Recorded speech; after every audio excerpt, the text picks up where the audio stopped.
दोस्तों, जैसा कि आप लोग देख रहे हो, कल वट सावित्री पूजा था। तो मैंने सुबह सुबह सारा काम करके फिर नहा धोवा करके पूजा करने के बाद फिर घर का काम तो ख़त्म कर ली थी। पूजा करने के बाद फिर खाना खाई। खाने के बाद मुझे बहुत वो आलसी लग रहा था, क्योंकि एक दिन फास्टिंग थी तो आज नमक खाई थी। तो फिर सो गई थी। अभी रात के बज रहे 8, तो मैं फटाफट सोच रही हूँ रीड कर लेती हूँ। उसके बाद खाना बनाने जाऊँगी। फिर कल तो मेरा एग्ज़ाम ही है। तो आप लोग भी देख लीजिए कि संचार क्या होता है। अगर आप लोग भी बीए पार्ट 2 में हैं तो आप लोग को हेल्प हो सकेगा, या किसी भी एग्ज़ाम में संचार क्या है इस विषय में पूछेगा तो आप लोग जवाब दे सकते हैं, क्योंकि बहुत इजी तरीके से मैंने लिखा है। तो सोचिए कि आप लोग को दे सकूँ, ताकि ये हम ही लोग का भाषा में, आम भाषा में जैसे कि हम लोग बात करते हैं। तो चलिए शुरू करते हैं। संचार क्या है? संचार का मतलब है किसी भी व्यक्ति के विचार, भावनाएं और जानकारी एक दूसरे तक पहुंचाना। बीच में वीडियो रुक गई थी क्योंकि मेरी बेटी आ गई थी। तो चलिए फिर से स्टार्ट करते हैं। संचार कम्युनिकेशन क्या है? संचार का मतलब है किसी भी व्यक्ति के विचार, भावनाएं और जानकारी एक दूसरे तक पहुंचाना। यह शब्दों, इशारों, लिखावट या व्यवहार के जरिए हो सकता है। जब हम अपनी बात सही ढंग से दूसरों तक पहुंचाते हैं और उनकी बात समझते हैं, इसे ही संचार कहा जाता है। इतना सरल भाषा में आप लोग भी अपने से ऐड करके लिख सकते हैं। अब संचार प्रक्रिया के मुख्य भाग कौन कौन से हैं? संचार प्रक्रिया के मुख्य भाग हैं: प्रेषक जो संदेश भेजता है, संदेश जो बात भेजी जाती है, माध्यम जैसे मोबाइल, पत्र या मुंह से बोलना, प्राप्तकर्ता जो संदेश को सुनता या पढ़ता है, प्रतिक्रिया जो जवाब में सामने वाला देता है। एंड आप लोग मेरी राइटिंग पे ना जाए, क्योंकि मैंने 1 साल बाद फिर से पढ़ाई शुरू करी है, तो इसलिए लिखावट थोड़ा ऐसा धीरे धीरे सुधर जाएगा। किसी कारण से मैंने 1 साल पढ़ाई छोड़ दी थी। मौखिक और अमौखिक संचार में क्या फ़र्क है? मौखिक संचार,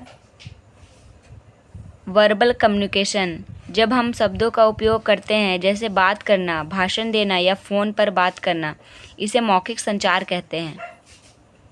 अमौखिक संचार, नॉन वर्बल कम्युनिकेशन, जब हम बिना बोले अपने हाव भाव, इशारों, चेहरे के भाव और बॉडी लैंग्वेज से अपनी बात समझाते हैं। जैसा होता है ना, हम लोग इशारा करते हैं अगर किसी को कुछ बताना हो, तो उसे अमौखिक संचार कहते हैं। मतलब बिना बोले बस अपने हाव भाव से इशारा करने वाला बात, जो आप इशारा करो अगला समझ जाए, उसे अमौखिक संचार कहते हैं। प्रभावशाली लेखन के सिद्धांत क्या है? भाषा सरल और स्पष्ट होनी चाहिए। विषय से भटकाव नहीं होना चाहिए। सही व्याकरण और विराम चिन्हों का प्रयोग करना चाहिए। एक एक बात को क्रमबद्ध और सटीक तरीके से लिखना चाहिए। मितू, ए मितू, अरे यार, गैस बंद कर दो। मेरे को करना होगा। Wait for 1 minute. फोर्थ है, एक एक बात को क्रमबद्ध और सटीक तरीके से लिखना चाहिए। सकारात्मक संबंध बनाने के तरीके क्या हैं? ईमानदारी और भरोसे के साथ बात करना, सामने वाले की बातें ध्यान से सुनना, विनम्र और आदर के साथ व्यवहार करना, छोटी छोटी गलतियां को माफ़ करना, सकारात्मक संबंध कहलाते हैं ये सब। पब्लिक स्पीकिंग क्या है और इससे डर कैसे दूर करें? पब्लिक स्पीकिंग का मतलब है कई लोगों के सामने आत्मविश्वास से बोलना। इससे डर को दूर करने के लिए ये टिप्स अपना सकते हैं। पहले से तैयारी करें, अभ्यास करें और शीशे के सामने बोलें। जाओ मोशी से मांग लो। अभ्यास करें और शीशे के सामने बोले। गहरी सांस ले और शांत रहे। धीरे धीरे बोले और आंखें डालकर बात करें। अंतर संस्कृति संचार क्या लिखा हुआ है? क्या है अंतर संस्कृति संचार क्या है?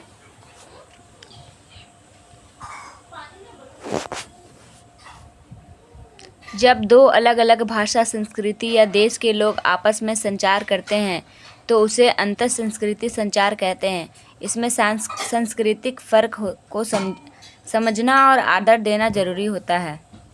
जैसे भारत के लोग और अमेरिका के लोग अगर बात करेंगे तो एक दूसरे की भावना या उनके बोले मतलब उनके मुंह से बोले जाने वाला भाषा या जो भी शब्द का वो लोग प्रयोग करेंगे उससे समझना या उनका भाषा को आदर करना, इसे ही अंतर सांस्कृतिक संचार कहते हैं। सोशल मीडिया पर संचार के क्या नियम होने चाहिए? सोच समझकर पोस्ट करें, गलत भाषा या अपमानजनक शब्दों से बचें, दूसरों की भावनाओं का सम्मान करें, सही और भरोसेमंद जानकारी ही साझा करें। ये सही है पर ऐसा अभी नहीं होता है, मतलब क्या ही बोले। सोशल मीडिया पे अगर आप लोग होगे तो जानकारी पता ही होगा। ईमेल लिखते समय किन बातों का ध्यान रखें? विषय सब्जेक्ट स्पष्ट और छोटा रखें। अभिवादन शुरू से डियर सर या मैडम से शुरू करें। बात को संक्षिप्त और सीधा लिखें। अंत में धन्यवाद और सही नाम के साथ समाप्त करें। अब ये ऑब्जेक्टिव क्वेश्चन है जो कि हमने ऐसे ही लिख रखा है क्योंकि मेरे अभी एग्ज़ाम में 5 क्वेश्चन आते हैं ऑब्जेक्टिव, लेकिन इसमें तो मैंने इजी मेथड में लिखा है तो ये सारे मेरे ख्याल से सब नहीं आएगा। लेखन में शब्दों की सही संचारण क्या कहलाती है? संगठन, क्योंकि उसमें इस भी ये सब पूछ देता है। तो ये माइल हिंदी कम्युनिकेशन है, इसका एग्ज़ाम मेरा 31 तारीख को होने वाला है तो मैं उस दिन अपलोड कर दूँगी। अगर आप लोग कमेंट ही नहीं करते, कमेंट करोगे तो मैं पूरे सिलेबस ही दे दूँगी। एंड आप लोगों को कैसा लगा कमेंट करके ज़रूर बताइएगा। Thank you for watching. Tata bye, take care.